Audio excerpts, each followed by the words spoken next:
Hi friends, welcome to my channel. இன்றைக்கி ஈஸியாக தக்காளி சட்னி எப்படி அரைக்கிறதுன்னு பார்க்கலாம் வாங்க. ஒரு முறை இந்த மாதிரி அரைச்சி பாருங்கள், அப்புறம் எப்போவுமே இதே மாதிரி தான் அரைப்பீங்க.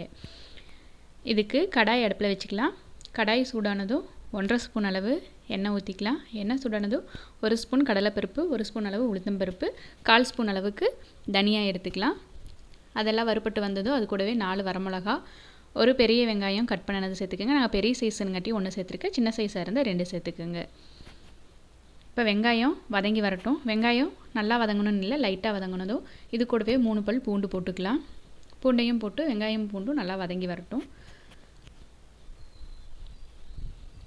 பாருங்கள், இந்த அளவுக்கு வதங்கி வந்ததும் இதில் கருவேப்பிலை சேர்த்துக்கலாம்.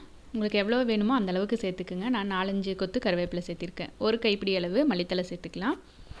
3 தக்காளி கட் பண்ணி வச்சுருக்கேன், அதையும் சேர்த்துக்கலாம். கொஞ்சமாக புளி சேர்த்துக்கலாம். புளி ஜாஸ்தி சேர்த்தாதீங்க, கொஞ்சமாக மட்டும் சேர்த்துக்கோங்க. தேவையான அளவு உப்பு போட்டு இது எல்லாத்தையும் நல்லா கலந்து விட்டுறலாம். தக்காளி, இந்த மல்லித்தலை, கருவேப்பிலை இதெல்லாம் நல்லா வதங்கி வரணும். 3/4 பதம் வதங்கினதுக்கப்புறம் நம்ம இதில் மிளகா பொடி சேர்த்துக்கலாம். நல்லா வதங்கி வரட்டும். பாருங்கள், இந்த அளவுக்கு வதங்கி வந்துருச்சு. இதில் 1/2 ஸ்பூன் அளவு மிளகா பொடி சேர்த்துக்கலாம். தனி மிளகா பொடி சேர்த்துக்குங்க. அடுப்பை சிம்மில் வச்சுட்டு இதையை நல்லா கலந்து கொடுத்துடலாம். மிளகா பொடி போட்டு ரொம்ப நேரம் அடுப்பில் வச்சிடாதீங்க, அடி பிடிச்சிரும். 2 நிமிஷம் மட்டும் கலந்து கொடுத்துருங்க. பாருங்கள், நல்லா வதங்கிருச்சு. இதை ஆற வச்சு அரைச்சி எடுத்துக்கலாம்.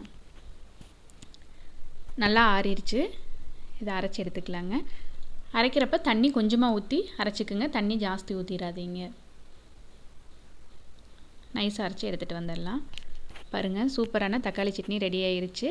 இதுக்கு பார்த்தீங்கன்னா கடுகு, கருவேப்பிலை மட்டும் போட்டு தாளித்து கொட்டியிருக்கேன். அவ்வளோதாங்க, சூப்பரான தக்காளி சட்னி ரெடி ஆயிருச்சு. இதேமாரி நீங்களும் கண்டிப்பாக ட்ரை பண்ணி பாருங்கள். வீடியோ பிடிச்சா லைக் பண்ணுங்கள், ஷேர் பண்ணுங்கள், கமெண்ட் பண்ணுங்கள். மறக்காமல் நம்ம சேனலை சப்ஸ்கிரைப் பண்ணிக்கோங்க.